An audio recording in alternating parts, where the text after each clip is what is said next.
Le puissant réveil coréen de 1907 est un autre exemple évident des desseins miséricordieux de Dieu liés à un réveil. En 1905, le Japon mit en défaite la Russie et gagna le contrôle des affaires étrangères de la Corée comme une part du gâteau de la guerre. Les Japonais annexèrent et occupèrent la Corée de 1910 à 1945.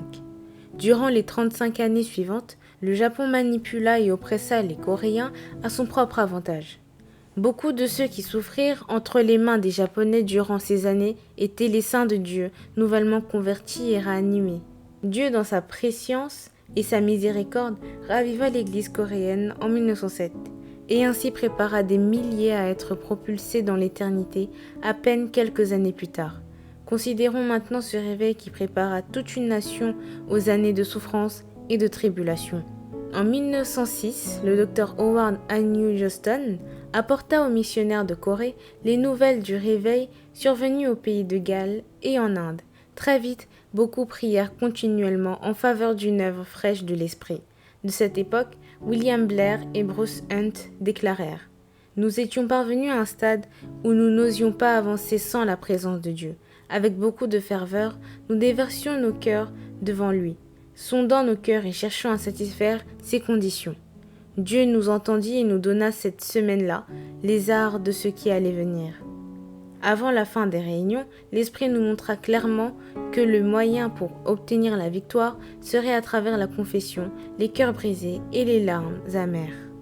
À propos de cette période de prière, Jonathan Gofford dit « L'Église primitive accordait un grand honneur à Dieu le Saint-Esprit en mettant tout de côté et en passant 10 jours dans la prière pour préparer sa venue. » J'ai dit comment les missionnaires passèrent entre 1 et plusieurs heures chaque jour pendant des mois à préparer un chemin dans leur cœur pour le Saint-Esprit. Ils honorèrent Dieu et goûtèrent au don du Saint-Esprit en se réunissant à l'église pour la prière à 5 heures.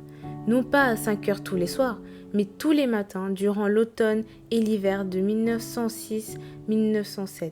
Ils honorèrent Dieu le Saint-Esprit par 6 mois de prière et alors il vint comme un fleuve. Un lundi à midi, nous, missionnaires, nous nous réunîmes pour crier à Dieu avec ferveur. Nous étions liés en esprit et refusions de laisser Dieu partir jusqu'à ce qu'il nous bénisse. Cette nuit-là, c'était très différent. Chacun pouvait sortir lorsqu'il rentrait dans l'église, que la salle était remplie de la présence de Dieu. Non seulement les missionnaires, mais aussi les Coréens attestaient la même chose.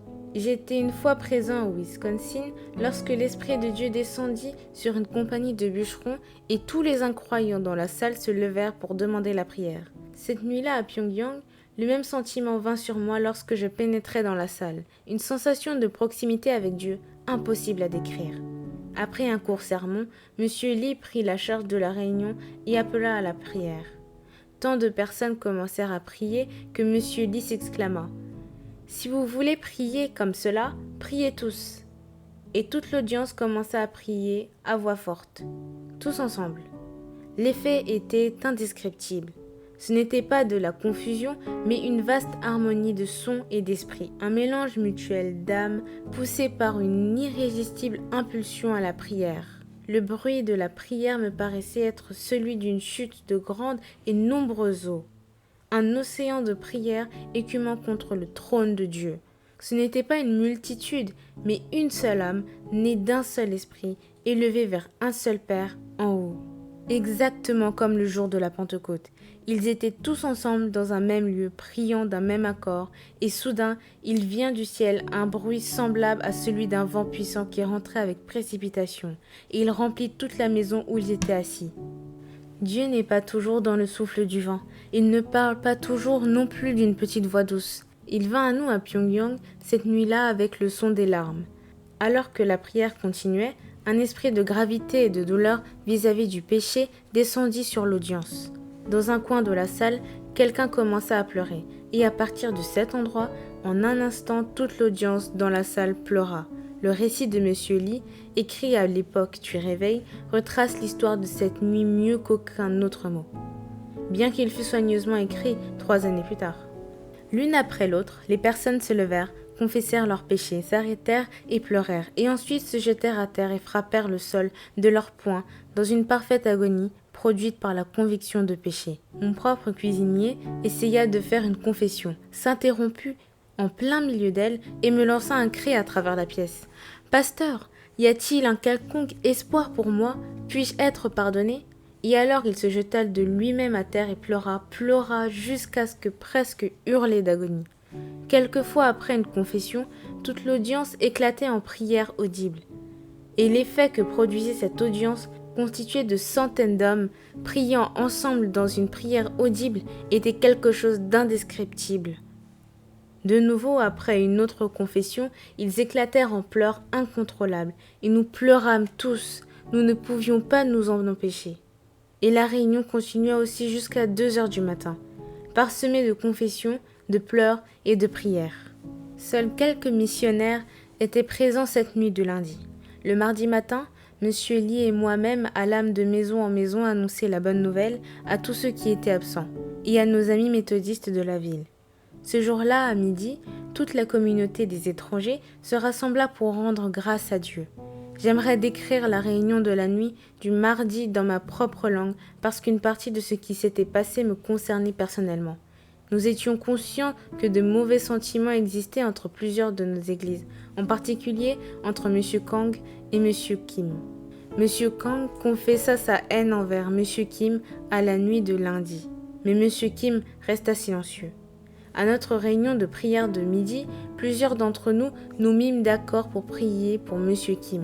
Mon intérêt était tout particulièrement éveillé parce que M. Kang était mon assistant dans l'église North Pyongyang Church et M. King, un ancien de l'église Central Church, et l'un des membres du bureau de l'association des hommes de Pyongyang, dont j'étais le président. Alors que la réunion avançait, je pus voir M. Kim s'asseoir avec les anciens derrière le pupitre, la tête baissée. Courbant la tête à l'endroit où j'étais assis, je demandai à Dieu de les venir en aide. Et en relevant la tête, je le vis avancer vers le devant. Appuyé sur le pupitre, il fit sa confession. « Je suis coupable d'avoir combattu Dieu. Je suis coupable de haïr non seulement Kang Yu-moon, mais aussi Pang Mok-sa. Pang Mok-sa est mon nom coréen. Jamais je n'eus une aussi grande surprise de ma vie. Penser que cet homme, mon associé de l'association des hommes, m'avait haï sans que je ne le sache. Il semblait que je lui avais dit quelque chose un jour, alors que j'étais dans la hâte à cause de la gestion d'un exercice d'athlétisme à l'école, et cela l'avait offensé, au point qu'il n'avait même pas été capable de me pardonner. Me tournant vers moi, il me dit « Pouvez-vous me pardonner? Pouvez-vous prier pour moi ?» Je me levai et commençai à prier. « Apagez, apagez. Père, Père. » Et je n'allais pas plus loin. Le toit me parut se soulever de dessus le bâtiment et l'Esprit de Dieu descendit du ciel dans une puissante avalanche de puissance se déversant sur nous. Je tombai sur le côté de Kim et priai comme je n'avais jamais prié auparavant. Mon dernier regard furtif sur l'audience reste photographié de façon indélébile dans mon esprit. Certains se couchèrent de tout leur long sur le sol. Des centaines se levèrent sur leurs pieds avec les bras déployés dans la direction du ciel. On s'oublia mutuellement. Chacun fut face à face avec Dieu. Je peux encore entendre ce bruit terrible de centaines d'hommes suppliant Dieu de leur laisser la vie et pour obtenir miséricorde. Le cri parcourut toute la ville au point que les païens furent dans la consternation. Aussitôt, lorsque nous fûmes capables, nous les missionnaires, nous nous réunîmes à la plateforme et nous nous consultâmes. Qu'est-ce que nous allons faire ? Si nous nous laissons continuer comme cela, certains vont devenir fous.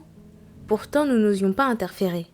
Nous avions prié Dieu pour une effusion de son esprit sur les gens, et elle était venue. Je sais maintenant que lorsque l'Esprit de Dieu descend sur des âmes coupables, il y aura des confessions, et aucune puissance sur la terre ne peut arrêter cela. Les chrétiens retournèrent dans leur maison à la campagne, emmenant le feu de la Pentecôte avec eux. Partout on racontait la même histoire. Le même esprit avançait dans son embrasement et se répandait jusqu'à ce que pratiquement toutes les églises, non seulement en Corée du Nord, mais aussi à travers la péninsule entière, jusqu'à ce qu'elle ait reçu sa part de bénédiction. À Pyongyang, des réunions spéciales étaient tenues sur les différentes églises pendant plus d'1 mois.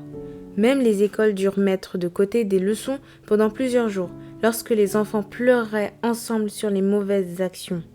Le zèle brûlant de faire connaître les mérites du Sauveur fut un signe spécial de l'Église à la Pentecôte. Ceci n'était pas moins vrai de l'Église de Corée. Il fut dit que les païens se plaignaient de ce qu'ils ne pouvaient pas supporter la persécution des chrétiens. Ils étaient en train de proclamer encore plus fort le Sauveur. Certains déclaraient qu'ils durent vendre pour s'installer dans un quelconque district où il n'y avait pas de chrétiens, afin d'obtenir le repos. Des ivrognes, des joueurs de cartes, des adultères, des meurtriers, des voleurs, des propres justes, des confucianistes et d'autres avaient été transformés en hommes nouveaux en Christ.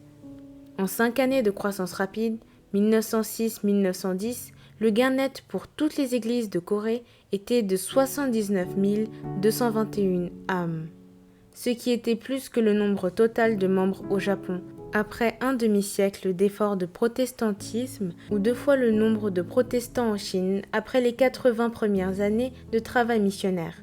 Avant la fin de l'année 1912, il y avait approximativement 300 000 membres de l'Église de Corée pour une population totale de 12 millions.